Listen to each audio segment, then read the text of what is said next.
Skratka, v bistvu je to zdaj še zaenkrat predlog in o tem se pogajate. Razmerja še niso zakoličena, določena. Ne, to so predlogi, vendar so to predlogi vlade, ki jih imate pred seboj. To je tisto, kar vlada ta trenutek ponuja. In nam se zdi to seveda nedopustno.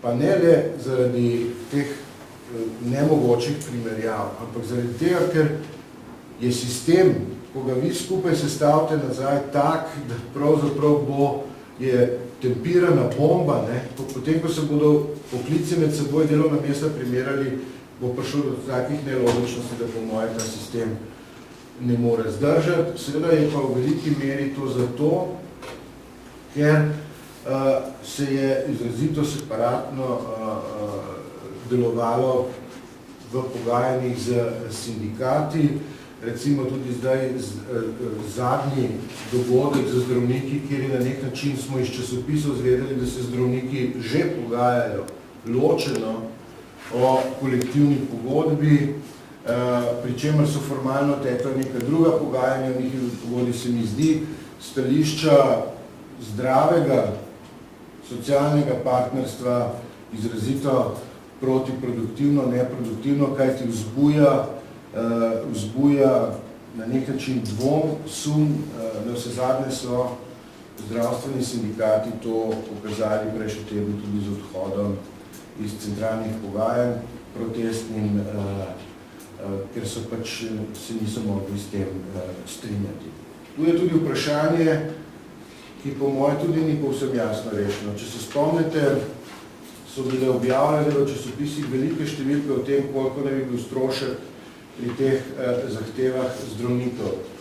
In potem je resorni minister pač opozoril, da vsi zaposleni že 3 leta zbiramo sredstva, tudi tisti, ki delate tukaj na javni televiziji ali radio enako, od plač polovico uskladitve vsako leto in da je to tisti vir denarja, ki bi lahko zagotovil povišanje plač. Vendar je treba opozoriti, ali pa mora vlada odgovoriti, ali je res mogoče, da se denar iz proračuna seli v zdravstveno blagajno.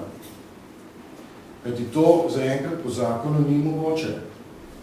Namreč denar se zbiramo proračunski porabniki in denar zbirajo tisti, ki se plačujejo iz zdravstvene blagajne. In tega prenosa, po moje, ni mogoče izpeljati, ne da bi se spremenil zakon.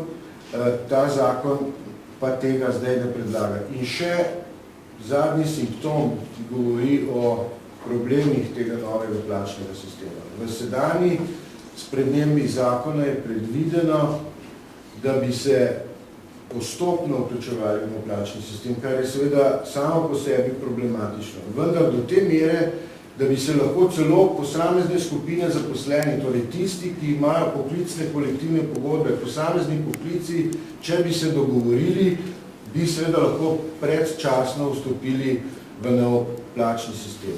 Ne dvomim, da gre tu ponovno za na nek način poskus izolacije o predpostavki, ki jo seveda tudi država dobro pozna, da se šolniki s tem, kar je zdaj ponujeno, ne moremo strinjati, in da bomo potem ostali sami izven novega plačnega sistema. Namreč v vladi natančno vedo, da je ta plačni sistem možen samo zato, ker se tako veliko odvaja tudi od učiteljskih plač in ker se te ne bodo zviševale, ampak se bodo realno znižale.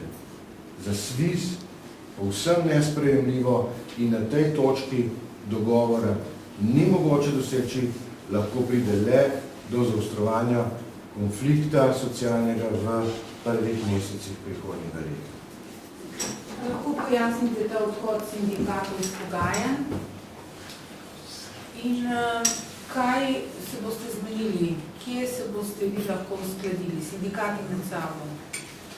Glejte, odhod pogajanj zdravstvenih sindikatov, ki so imeli sporočilo za javnost, je bilo pojasneno prejšnji teden. Jaz preprosto ne želim Prejšnji teden, takoj po zapustitvi tega prejšnjega kroga pogajanj, na tistem, ki je bil tudi minister Bajuk, so pojasnili v izjavi za javnost, in jaz ne želim biti njihov advokat, zato da ne bi napačno interpretiral zlogo. So bili pa povezani z napovedjo, da se bo pač prišlo določenega pogajanja izključno zdravnikov za vlado, medtem ko sta še dva sindikata v zdravstvu podpisnika te poklicne kolektivne pogodbe. Če sem pravilno razumel, je bil to prvi razlog. Kako se bomo na koncu uskladili, ne vem.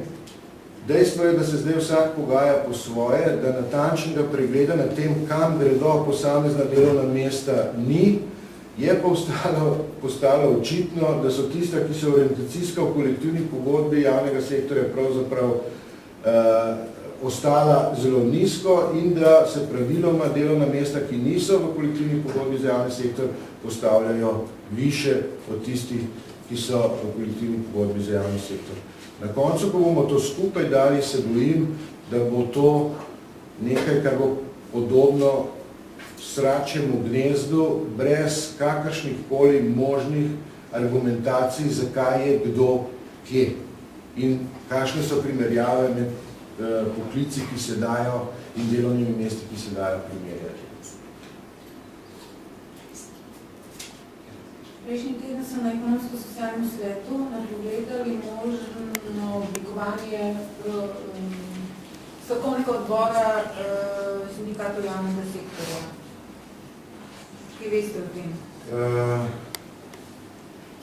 Strokovnega odbora javnega sektorja o tem nismo še formalno nič govorili, zato je to pač ena od možnosti, če na koncu ne bi prišlo do ustreznega rezultata, vendar posebej podčrtujem, da na nobenem organu nismo o tem še razpravljali.